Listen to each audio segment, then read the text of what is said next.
that magical time of year again when we get to string up holiday lights outside, put evergreen trees in our living rooms, and demand figgy pudding from our neighbors in spirited song. What is figgy pudding anyway? But some of these traditions are a little weird, right? Why do we celebrate Christmas this way? Where do some of these traditions even come from? Well, we might not be able to tackle all the weird and wacky conventions of Christmas today, but we can talk about one. What's up with Advent calendars?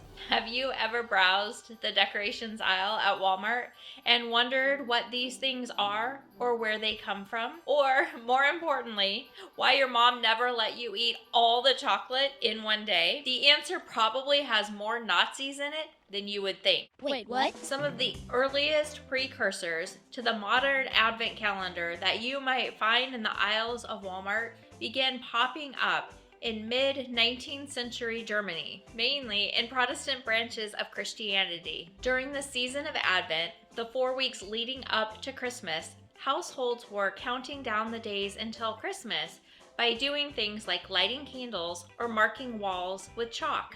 Advent is a season of waiting and preparation. And so by doing little rituals like these, 19th century Christians were making time to reflect on the upcoming holiday, especially for children. But it wasn't until the early 20th century, around 1908, when Gerhard Lang is credited as the inventor of the modern Advent calendar. The story goes that he was inspired by the tradition of his own mother, who would allow him to unwrap one cookie from the lid of a small tin each day leading up to Christmas. So Lang printed a calendar in German newspapers on a separate piece of paper that had 24 little squares so that a picture could be glued on each day. If this doesn't sound as familiar to you, he's also the one credited with creating boxes with little doors that open to reveal a treat for each day of Advent. Back then, your door prizes might have been something like a small treat, a Bible verse, or a Christmas picture. This was also the period of time when chocolates became the go-to treat behind each Advent window. However, in World War II, the production of Advent calendars took a significant hit for two major reasons.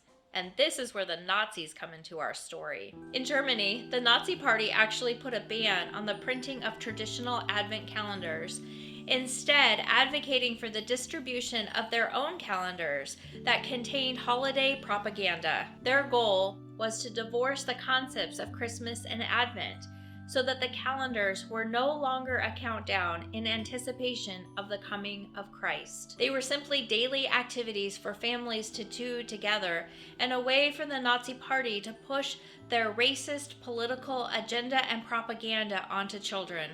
These pre-Christmas calendars were also waning in popularity overseas because of the scarcity of paper during World War II. The need to conserve paper for the war effort meant that the extraneous printing of things like Advent calendars was an unnecessary economic burden. However, after the war, German printers conscientiously brought the calendars back and printed them under the banner of Advent once again. They also took a keener interest in the booming American economy and began marketing the calendars stateside. In 1946, U.S. Advent calendar sales soared after German printer Richard Seller partnered with then-President Dwight D. Eisenhower to promote the tradition. A photo of him opening the Sellmar-Verlag calendar went the 1950s equivalent of viral. The American public, or at least the Christian population,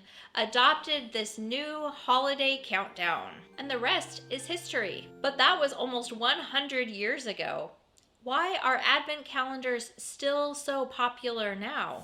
Well, in a modern consumeristic society, Advent calendars are an easy sell. Now, almost any company can put out an Advent calendar filled with product-specific goodies for kids and adults alike. There are still calendars filled with candies and chocolates, sure, but also toys and Legos and socks and wine bottles and brain teasers and beauty sets and coffee and cheese and jams and even Tiffany's jewelry. No one's ever gotten me a Tiffany's jewelry advent calendar. So the important thing to remember is when you are walking down the aisles at Walmart and you're trying to decide which advent calendar to get, it doesn't actually matter what you put in your advent calendar as long as you remember what they represent. Advent is a season of preparation.